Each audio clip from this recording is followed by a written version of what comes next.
bottom of the page.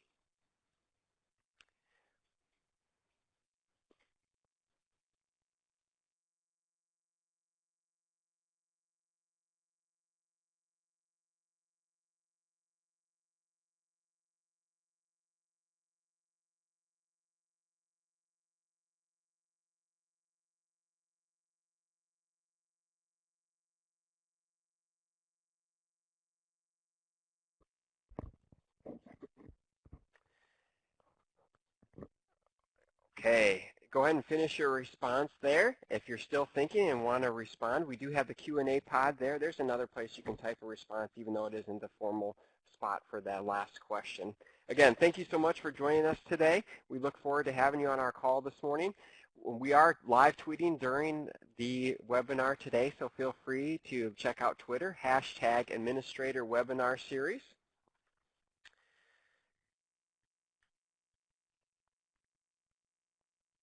Okay, we are the Office of Educator Workforce here at the Michigan Department of Education. You can see our contact names and information today. Michelle Imbranoni and myself, Joe Priest, will be the lead presenters on today's webinar. We do also have Brian Lloyd here in the room with us, who's our student growth consultant. He can respond to the Q&A questions specifically around student growth if you have any quick questions for him on that area. Also, our unit manager is on the call today, Rebecca Emerly, and she'll be helping us manage the Q&A as well. So feel free to respond to us and participate with us throughout the call today using the Q&A feature. Here at the Office of Educator Workforce in the Educator Evaluation Unit, we are responsible for creating and implementing and administering programs to develop and maintain Michigan's educator talent pipeline. And we believe that Michigan's educators and educator evaluation systems are a tool that can help train and support to help our teachers and our administrators deliver effective instruction and leadership for all Michigan students. At the Michigan Department of Education, we provide support to teachers, administrators, local education associations, our PSAs and ISDs throughout the state to help them do the very important work of observation, feedback, and support critical conversations to move all teachers forward. Today's content has been built based on the feedback that we've received from surveys on our webinar series and also conversations and collegial work with administrators from both the building level and central office staff around the state. Again, your participation on our webinar today is very important. It is very much an honor for us to host the webinar today. We're approaching the number of 30 or more participants on the call today. We're looking forward to engaging in the work today and also building connections to support your work as we move forward.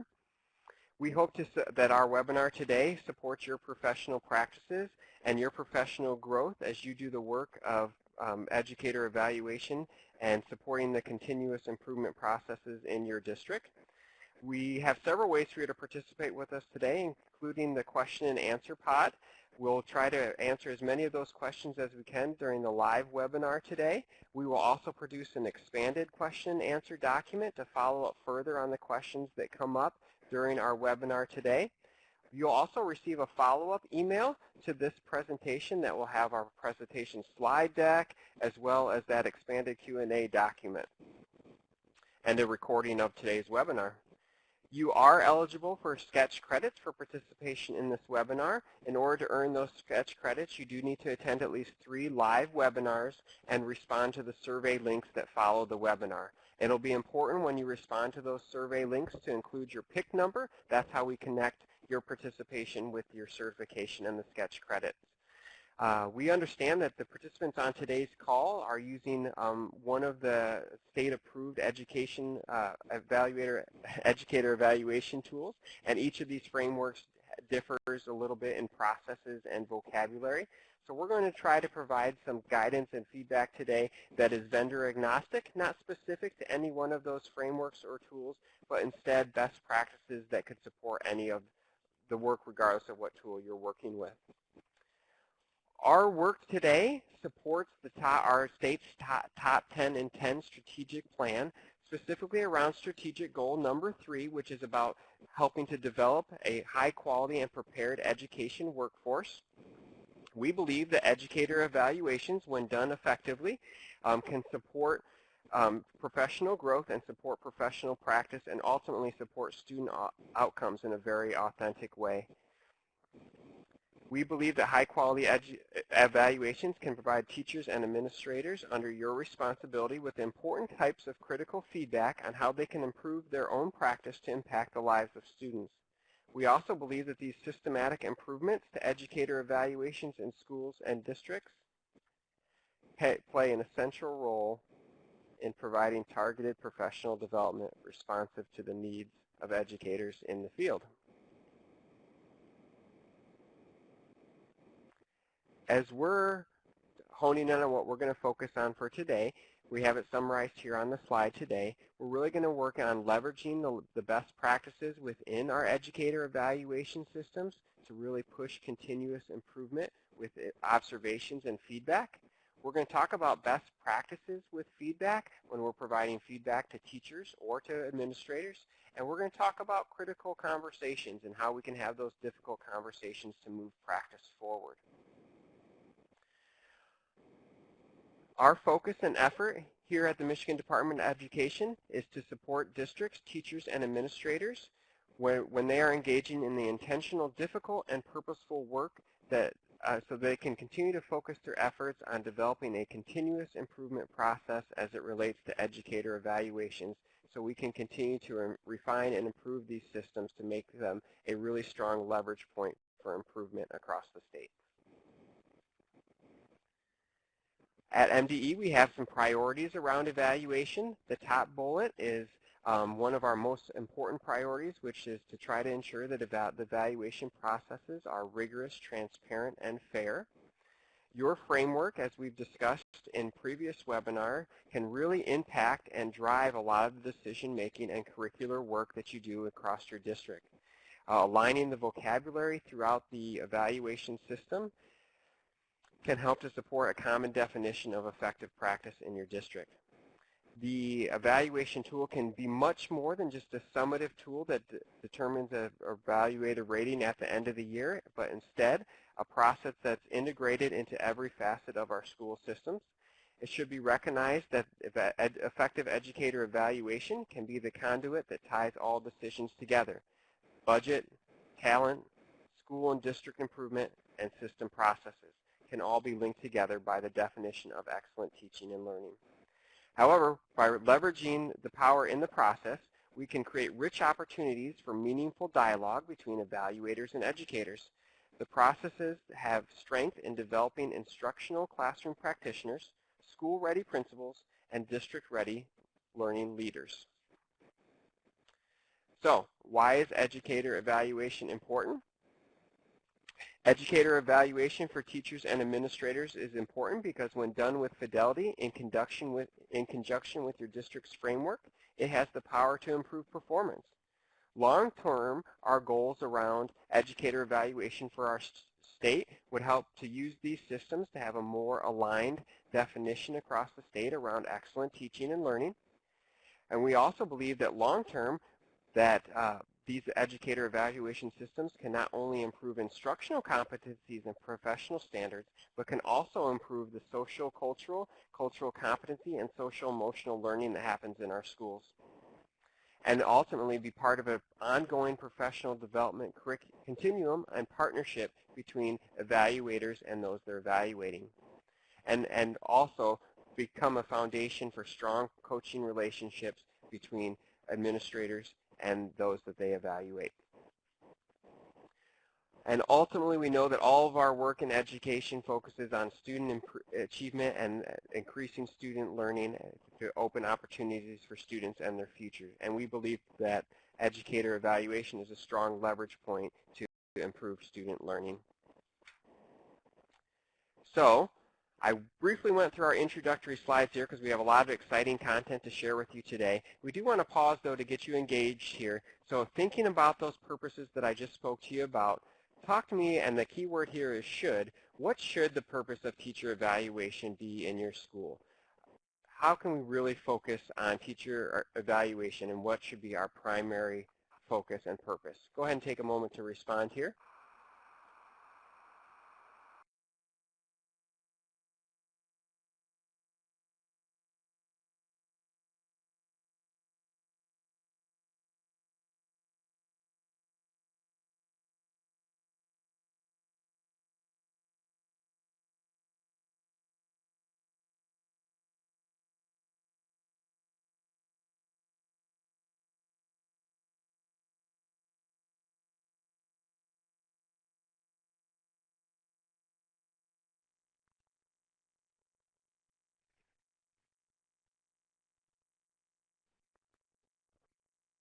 We've got a fair amount of responses in our poll questions. Go ahead and take a look and see how your fellow participants view this poll question. Again, all of our work, again, is all about our students and focusing on their growth and learning. We do know that these educator evaluation systems also lead to improved instruction and can really leverage professional development as well, which will, of course, improve our student learning. So thank you again for participating here. I apologize if we've had some audio issues here. We're going to keep a close eye on those and try to do our best to make sure that we're communicating well with you this morning. If you are having any audio troubles, don't hesitate to pop that in the Q&A and we'll try to work with you there as well. So we asked that same question. Actually, Northern Michigan University asked that same question. What should the purpose of teacher evaluation be in your school? They asked that question to over 1,700 educators in our state this past summer, including about 1,200 teachers across Michigan's 56 ISDs. What should the purpose of teacher evaluation and education be? You can see there's quite a bit of alignment between Michigan administrators and teachers as far as what should the purposes of teacher evaluation be. About 96% of our administrators and about 97% of our teachers cited student growth and learning, professional development, improved instruction, and coaching as the main purposes. The survey asked a follow-up question as well. What is the actual purpose of teacher evaluation in our schools? So they asked a twofold question here. What should the purpose be, and what is the purpose? We found a little bit more difference in the survey responses to the second question. When asked what is the purpose in your school, about 19% of our administrators cited that compliance was a primary purpose of the teacher evaluation system, and about 67% of our administrators still focused on the responses related to teaching and learning and improving those things. And about 30% of our teachers cited compliance as the purpose of teacher evaluation, with only about 42% citing things related to teaching and learning. So we still have a mindset out there that a lot of our work around teacher evaluation is really about compliance. We want to continue to try to shift that mindset from one of compliance to one of using these tools that can help us really leverage teaching and learning and continuous improvement in our schools. And I'm going to pass off the microphone here to Michelle Imbranoni. She's going to talk to you about some of the content we have planned for you for today's webinar. Good morning, everyone. In a survey conducted in the fall of 2017 by MARZANO Research on behalf of MDE, a survey conducted of pre-K through 12 teachers were randomly selected throughout Michigan to reflect back on the feedback that they received from their administrators during the 2016-2017 school year. In this survey, they had a focus on 4 areas: the usefulness of feedback, accuracy, credibility of the administrator, and access to resources. In that survey, you'll see on the slide there that the survey asked 1,031 teachers who responded, and that occurred in 833 schools, 421 school districts located in the following areas: suburban, city, and rural. And again, they focused primarily on those 4 feedback areas.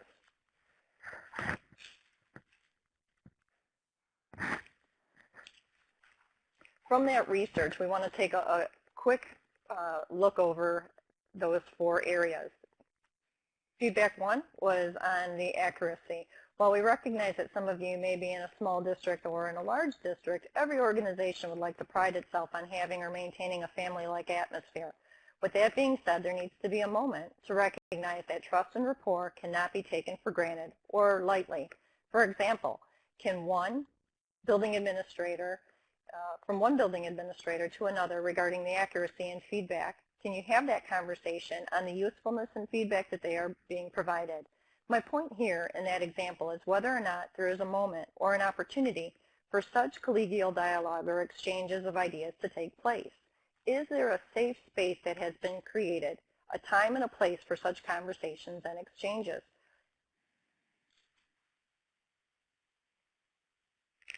In that further study that was conducted by the MARZANO research group, in that the example that I offered merely as a reference point to you, because here at MDE we often engage in this type of conversation and discussions, which leads to further thought about research and topics in our profession, which leads to some conversation about the profession in areas such as culture, climate, and the impact that those variables have on student achievement, and on the educator workforce, especially around credibility and access to resources.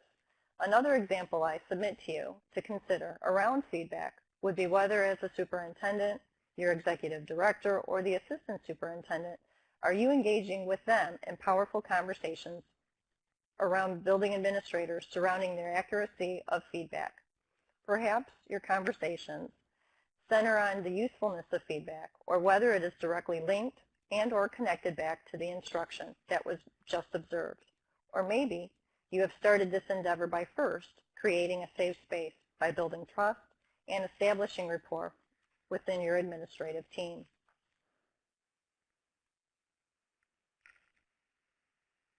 How effective was the feedback that was actually received? That response to feedback is the entire goal for evaluators. In that report, the feedback for teachers is to immediately be able to change the way they plan their instruction. In order for them to do that, they need to be able to seek advice from their instructional leader, which should be their administrator, perhaps a mentor, a coach. They also need to be able to have professional development opportunities provided to them that can be informal or formal. And they also need to have a safe space in which they are able to try new instructional strategies that are suggested to them. Also, they need to be able to have an opportunity to implement classroom management strategies. On this slide, this is information also from the MARZANO report. And this is the 4 areas that also kind of highlight the characteristics of feedback based on the teacher perceptions from their administrators: evaluator credibility, feedback accuracy, responses to feedback, the feedback usefulness, and that last one is the access to resources. And that is the opportunity for administrators, whether that's building leadership or the district office leadership, to be able to implement an opportunity to provide access to teachers. Over 60% of teachers rated evaluator credibility as very important or critical in their decisions on how to respond to that feedback. Most important is a characteristic related to evaluator credibility, and it was the evaluator's knowledge of effective teaching practices, which 79% of teachers rated as very important or critical. The accuracy of feedback was also of great importance to teachers. Over 65% indicated it was very important or critical for them to receive feedback that accurately portrayed the teaching based on observations representing a typical day of teaching in their classroom.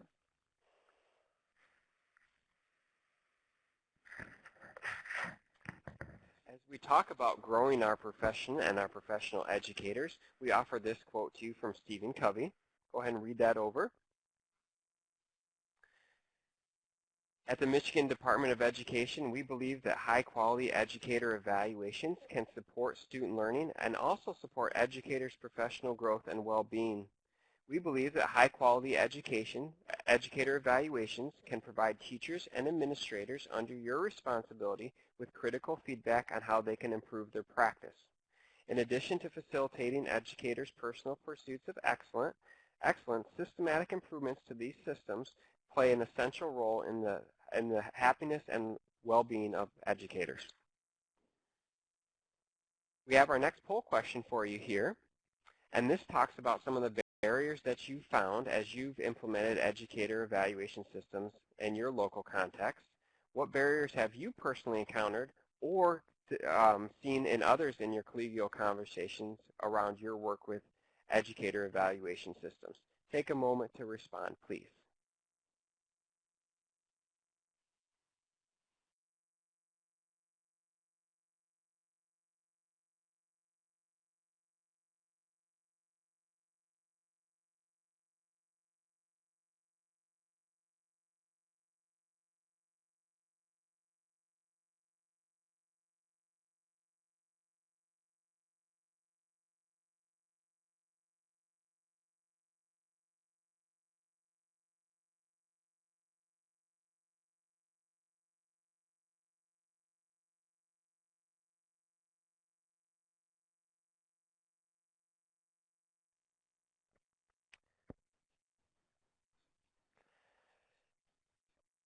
And with these poll questions, you can select more than one response. Definitely that first barrier there is one that we always face in our field, trying to find the time to address all the initiatives and important activities to improve our schools. And we can see that we have some other barriers around the process that you can see throughout the poll responses from your peers.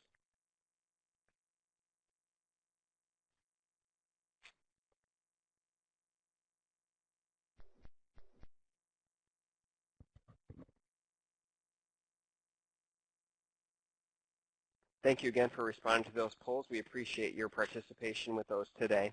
Let's talk quickly just about some differences that we'll find as we look across the frameworks that are adopted in our schools. We do realize that they all provide guidance on their protocols, and their processes are varied, but not substantially. You will find different vocabulary in each of the frameworks as they align to the evaluations, tools, authors, research, and published work. And the performance indicator language is also different, along with the vendor guidance for summative scoring practices. And as you've been part of our webinar series before, you know that we provide guidance that is vendor agnostic. And before we want to just use this as an opportunity to also emphasize the legislative requirements that are required for teacher evaluation. We know that at least 2 classroom observations per year are required, unless the teacher has been effective or highly effective for their 2 most recent evaluations. Keeping that in mind, this piece is an important decision that can be decided at the local level as far as your decision making around the continued observation and feedback processes for those teachers. At least one of those classroom observations must be unscheduled, and this requirement's been in effect since the 2016-17 school year. And we also know that at least one classroom observation must be conducted by the administrator responsible for the teacher's annual year-end evaluation. Legislation requires that feedback is provided within 30 days of observation and includes a review of the lesson plan, content standard, and student engagement in instruction. We're going to talk more about effective feedback as we move forward in our webinar. Our last poll question asked you about some barriers that you're facing. Now we want to ask you a question that focuses on the feedback that you're providing to your teachers and your administrators. Does your walkthrough or observation feedback process provide teachers with the opportunity to use that feedback in time to inform their practice? This question really focuses on the timeliness of your feedback. Honestly respond to there to see where we are with how timely we're providing feedback to our constituents.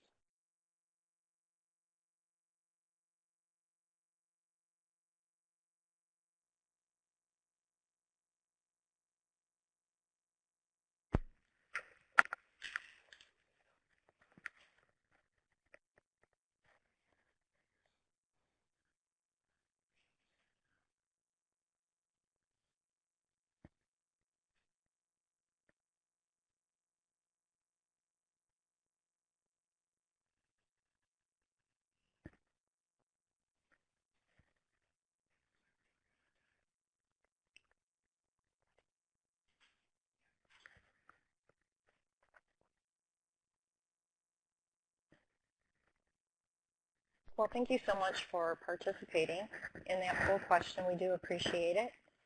And we're going to go ahead and start taking a look at our purpose. For those of you who were able to join us on our last webinar, we had an opportunity to share a new term with you, and that was talking about our school-ready or district-ready leaders. And that's a new term for those of you who might be new to this webinar. We wanted to share that piece with you. And that comes from a quote from, the term comes from the Council of Chief State School Officers, who shared that meaning with us. And they shared the term, and it speaks to the fact that we need school principals who serve as leaders with integrity, talent, knowledge, and skill to lead along new pathways that transform and increase the capacities of schools to provide high-quality instruction and caring support to all students. While all school personnel can and should engage in leadership activities, principals are the essential catalysts for engaging others in designing, implementing, supporting, and refining school processes that lead to improved outcomes for students and transformational instructional practice for teachers. That's the very idea that building principals, assistant principals, and school leaders are in the prime positions, ready to serve their school communities by reaching out to their colleagues and bringing them into the fold to serve in other ways. They are the spark in creating opportunities for service and service to their school communities as a whole. Here at MDE, we are proud to share exemplars that we come across in our field. And for today's content, we were looking at Newaygo County and across our state in many districts for administrative leadership and guidance, and have been trained by Dr. Debbie McFalone, which aligns her training of administrators in that county with the book Leverage Leadership by Paul Bambrick-Santoyo, and the writings and the presentations of Kim Marshall. So I do want to share that out as an exemplar to take a look at.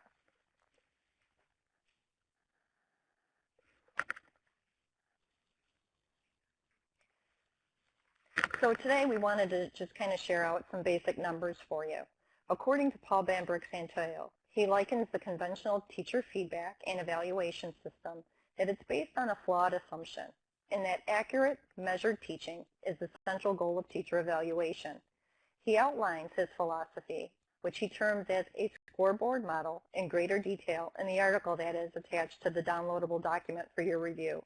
In that document, the example that he provides is that using the scoreboard model, it is his belief accordingly, if we grade out teachers in the right way in a very comprehensive manner, then naturally we drive student learning and student achievement. To counter that piece a bit more, Bambrick-Santoyo shares a basketball coaching analogy to drive this piece home further. The best coaches do not spend the majority of their practice time teaching the most accurate techniques to use to record a steal. They do, however, spend time improving the footwork of their players and teaching them how to prevent another player from stealing the ball from them in the first place. Building talent under conditions of limited time, energy, and often resources requires the outcome that Bambrick-Santoyo notes as concrete improvement.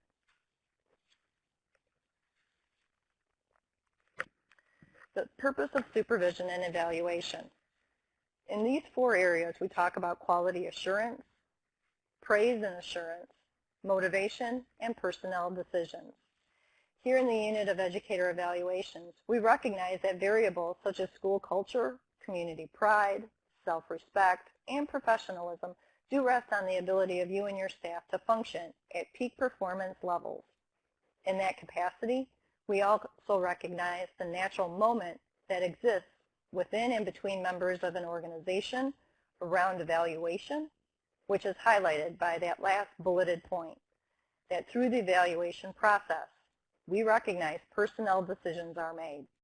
When your organization functions at a high level of transparency, has established norms for process procedures, and you have done your due diligence and training within your framework that is built on a model which recognizes high-quality teaching standards, and you have those standards clearly identified and have communicated those out easily throughout your system, then you can have the opportunity to leverage your evaluation process, and you can create a system of growth for professionals where both your teachers and your administrators are validated, respected, and feel valued.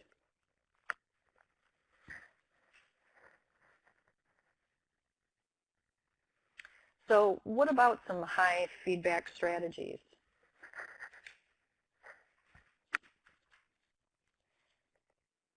My apologies. Threading a better alternative within your framework. So using your own framework, regardless of what model you're using, the key is visiting classrooms frequently to be able to coach your teachers. When you do, you're going to create a shared understanding of what good teaching is and being able to communicate that through examples and modeling those expectations. Ever mindful of curriculum unit goals, constantly looking at evidence of student learning, and being able to involve students in keeping their voice in context. Regarding feedback, what we found out through that MARZANO study was face-to-face feedback is what teachers are seeking. We do recognize, and they recognize, that through the lack of time being a #1 resource for administrators, that is a hurdle and an obstacle and a barrier in the process. We do know that most feedback sessions come in the form of an email through a standard model or a platform, but face-to-face feedback is most effective. You can quickly and efficiently cover so much more ground, and you'll see that the strategies on the slide provide you with a process which has the ability to empower you to leverage your district's framework, to use the evaluation process and observation and feedback pieces to leverage and provide your teachers with an administrator who has the opportunity to be able to provide them exactly what they need.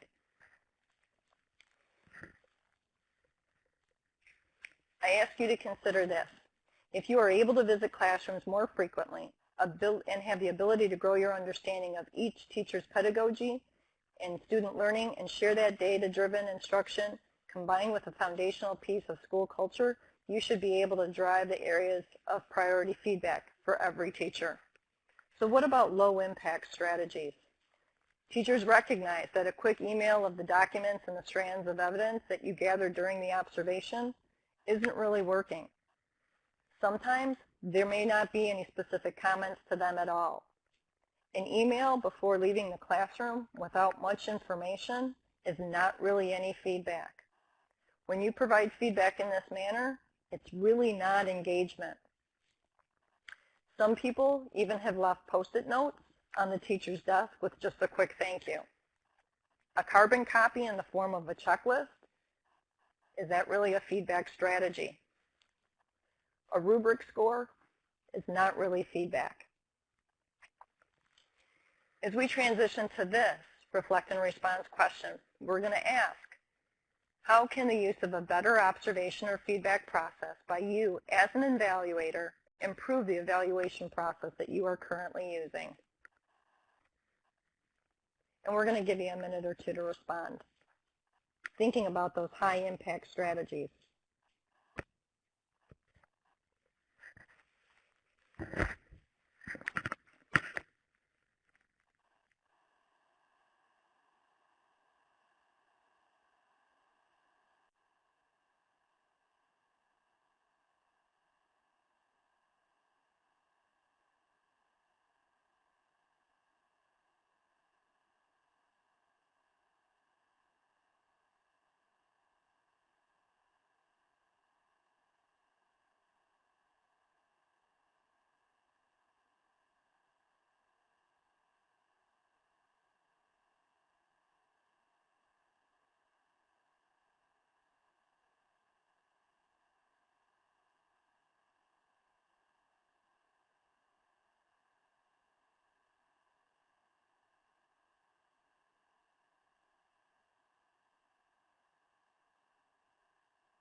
Thank you so much for your focus and attention on building out those responses. That is actually awesome, so thank you so much. We do want to let you know that we're going to take some of those responses and we will build them out as part of the Q&A feedback that you will all receive. We do want to let you know that you can go ahead and post to the chat and we will respond to those Q&As as well. So please, we have analysts and consultants right here in the room, so if you've got a question that you would like to ask, we are here and available. We've got such great information in that last response, so I want to say thank you. We're going to move on to some more structured feedback pieces, and I know I'm going over the content rapidly. Remember, this is an umbrella kind of cursory look. Today we're going to require you to do some deep digging, and we do want to let you know you can always follow up with us by phone or email. We are here to support you. We are not a compliance unit, we are a support unit, and we would love to be able to facilitate and help you out in any manner that we can. So both as teachers and administrators, you need regular, consistent feedback as well, and time to practice and improve your skills and thus your craft as professionals. According to Bambrick-Santoya, feedback should be provided in bite-sized, actionable steps for improvement to be immediate and expedient on exactly what the individual needs to do for students to improve, for that individual teacher or even that administrator on that particular piece to be able to grow from effective to highly effective. In this unit, we are afforded opportunities to discuss, as I mentioned earlier, with others throughout the state around topics in our field. Particularly interestingly to us is the idea that some evaluation tools maintain the idea that highly effective or distinguished may be a place that a teacher or an administrator visits, but is not a place that you get to live. While we know that this philosophy differs among others from district to district, we have wondered if this idea that a teacher or an administrator doesn't get to live in distinguished or highly effective is a factor on workforce morale or culture. I offer this. If the goal in any organization would be to inspire and have your employees aspire and reach highly effective or distinguished, I ask you, what are your goals in your organization? And what might that do to morale if you say that highly effective or distinguished is not a place you get to live?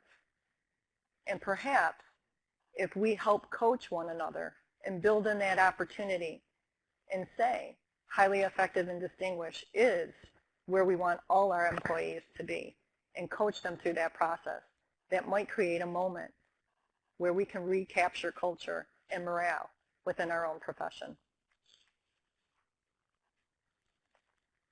Working up to the post-observation conference. There's some great information here that we were able to get from the Massachusetts Department of Elementary and Secondary Ed.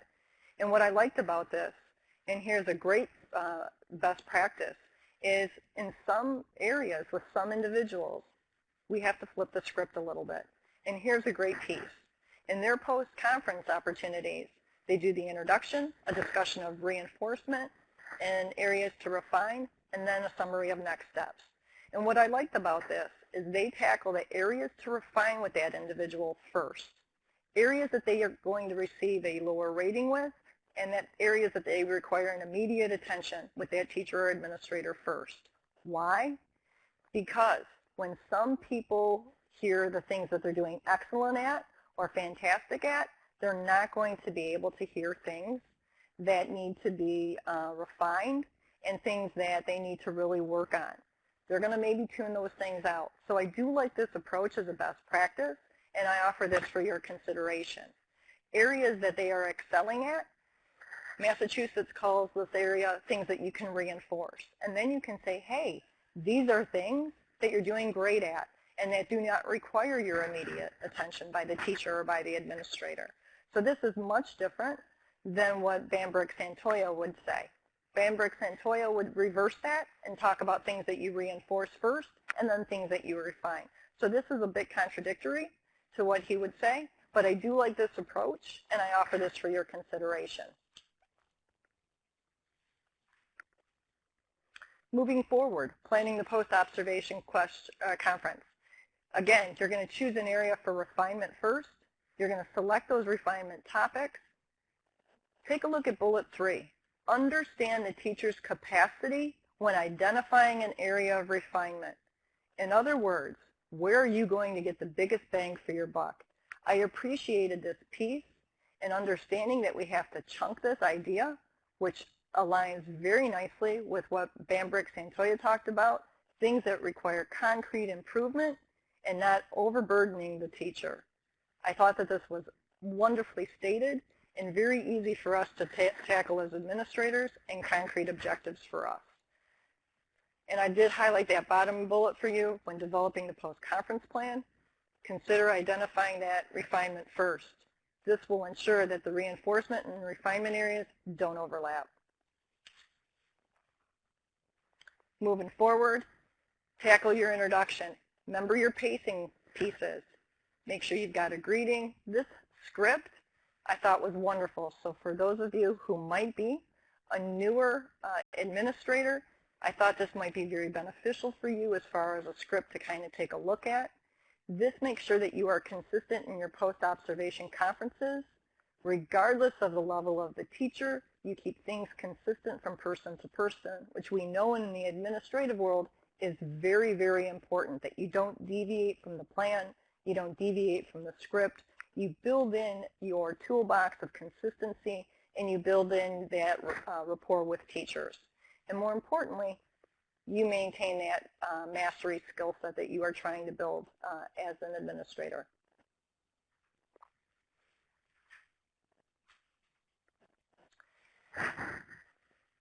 I love this statement.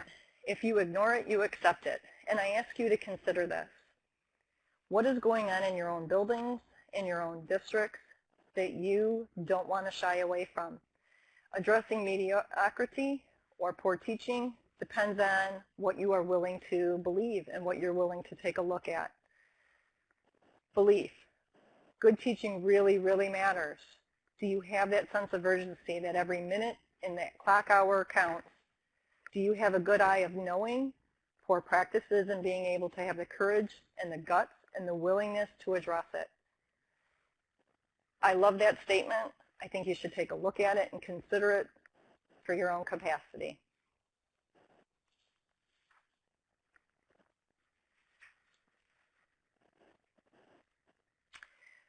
Part of your post-observation discussion of refinement areas, I wanted to include this little self-reflection question and make sure that you had a script with you as far as examples. So I do want to make sure that you have that and included that in your opportunities to build examples out. And this can be refined for you as examples from teacher to teacher, and making sure that you're not just copy and pasting, because that conversation will take place and that information will become shared information.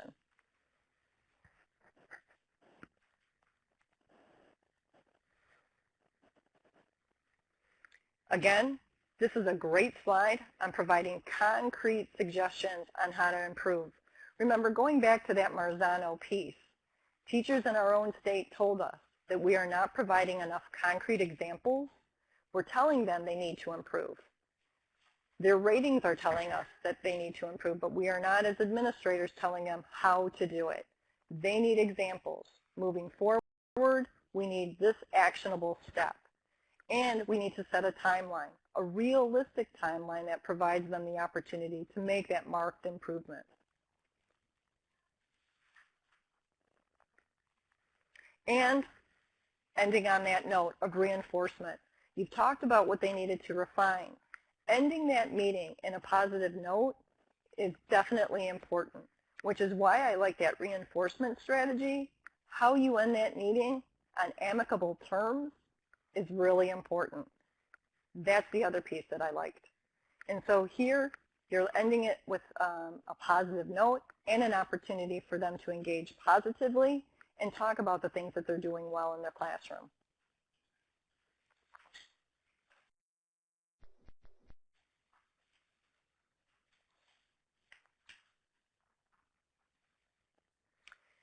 The last piece that you're going to take a look at is how to actually finish up that post-conference. Make sure that you have a strong closing statement, not just say, thanks for coming today, but really take the time to make sure it ends well. Share your observation form, making sure that you clarify any remaining questions that they have That's an important step, making sure that you end well and close well, and that all their questions or any concerns that they might have been alleviated before they walk out the door.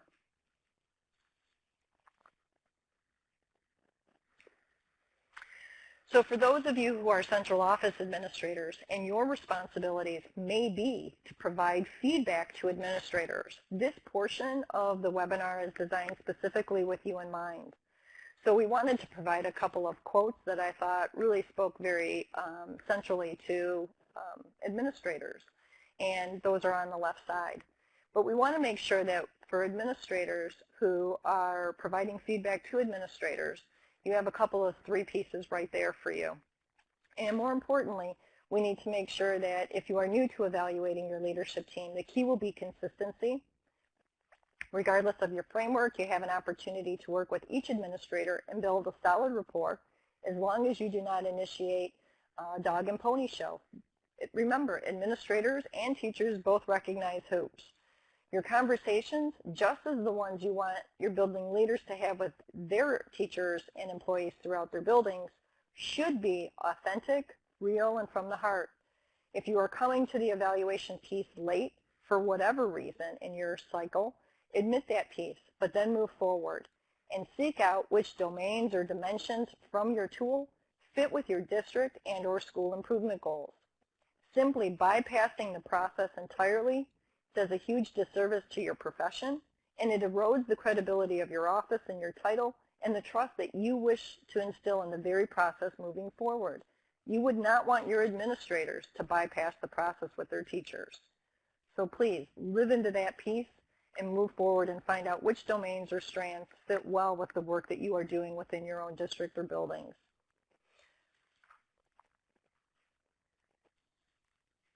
There's a couple of pieces that you do need to make sure fit well, which is their proficiency in using the observation tool for teachers, and or as well as the progress made against goals in the district or building school improvement plans, considerations on student attendance, also student, parent, and or teacher feedback, and remember that other information considered pertinent by legislative law.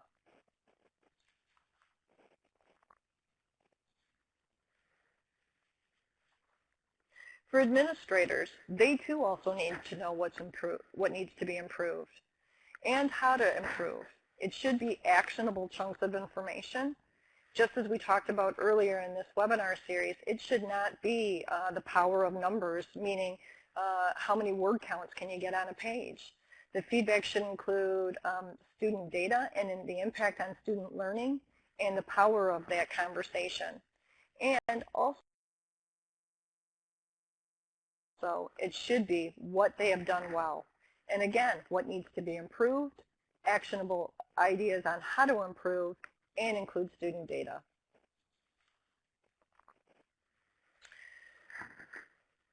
Connections to School Advanced Framework. I pulled this piece up merely as a reference, so if you are coming a little bit late and haven't totally tackled the entire framework, I just wanted to make some connections to your tool and have you have that conversation with your administrative team and figure out what pieces to the framework you're using and what seems realistic to capture and how to engage in that conversation.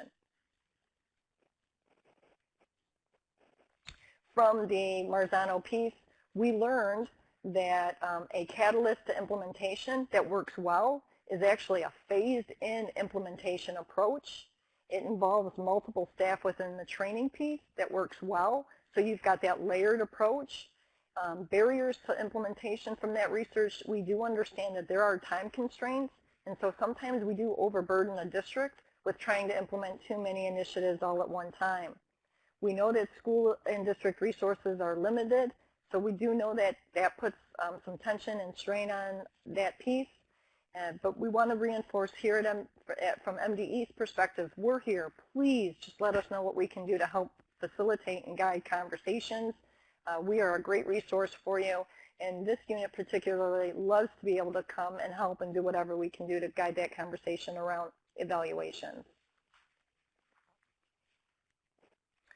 The next piece we wanted to talk about was the dimensions of multi-dimensional leadership.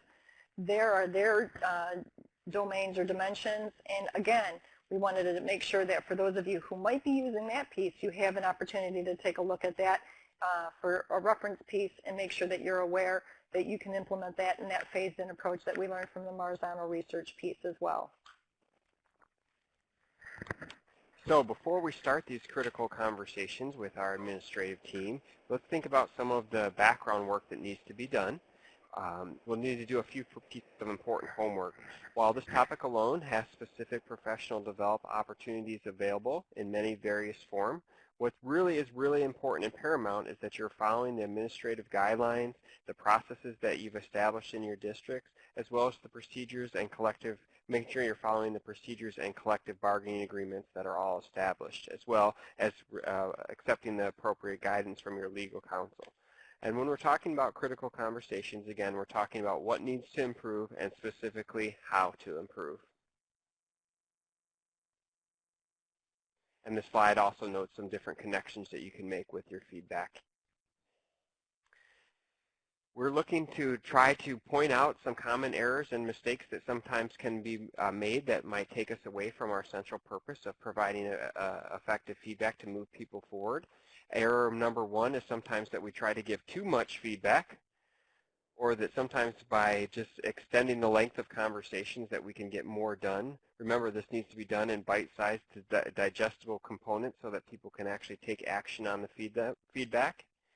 Error number three talks about the importance of modeling and getting people connected with colleagues that can show examples of effective practice. And also, number five states the idea that teachers can implement feedback at any time, and that having a concrete timeline for implementation addresses the task that needs to be accomplished as well as the action steps that need to be taken. Okay, we've went through a lot of content, and we know we've put a lot on you this morning. If anything in our webinar series, we hope to open your mind to continue to think about how to refine your practice and your systems to help grow and have the mindset of continuous improvement. We do have lots of resources out there to help you with this work, good general guidance and specific information as well around educator evaluation and the measurement of student growth for educator evaluation. If you have not bookmarked our MDE-EdEval site, please do so that you can connect to some of those great resources that we have out there for you. Finally, a few reflection pieces to wrap up.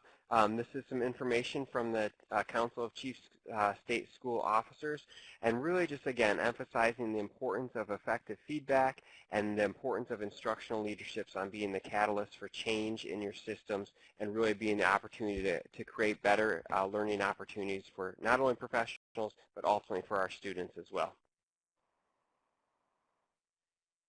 Some more really good resources that we want to just put out there for you today. We're not going to dig a lot into these today, but some of the quoted texts are what we use to build our content, as well as some of the websites there. Please feel free to visit and follow up with those to get more information and insight into the topics that we just teased for you this morning. And our support does not end with our webinar series today. Please note that we have all of our previous webinars are hosted on our website. You can find that at that same MDE-EdEval site, and we have some links here that you can follow. Please note the last link on this series of bullets here is the survey link to our survey for today's webinar. We'll send out this PowerPoint in a fashion that you'll be able to access that link as well. But please participate in that link, and we'll make sure to send you a copy in the email as well to give us feedback on our performance, but also very important to initiate the first step in the sketch process for each of you. And with that said, here is the contact information for the people at MDE here, the consultants and managers that work around educator evaluation. I am Joe Priest, and Michelle Imbrunoni was the other main presenter today. We were very proud to speak with you and provide you some information on observation and feedback and how to critically consider how to improve those factors in your system. Okay, I'm going to pop back to the last slide so everybody can see that link one more time. And if you haven't connected with us yet about our webinar series, or our workshop series that we're doing around the state on the measurement of student growth, feel free to pop in your email address in the Q&A now with a question mark around teacher webinar or administrator webinar or student growth, and we'll be happy to follow up with you with a direct email to help you provide the information, the best information that we can. Again, we hope to be your partners in your work with educator evaluation in your system. Please reach out to us and connect with us. Our work is derived around supporting each of you in your system. So again, thank you for your time this morning. We appreciate your participation, and we look forward to connecting with you further to support your efforts. Have a great Friday and enjoy your weekend, everybody.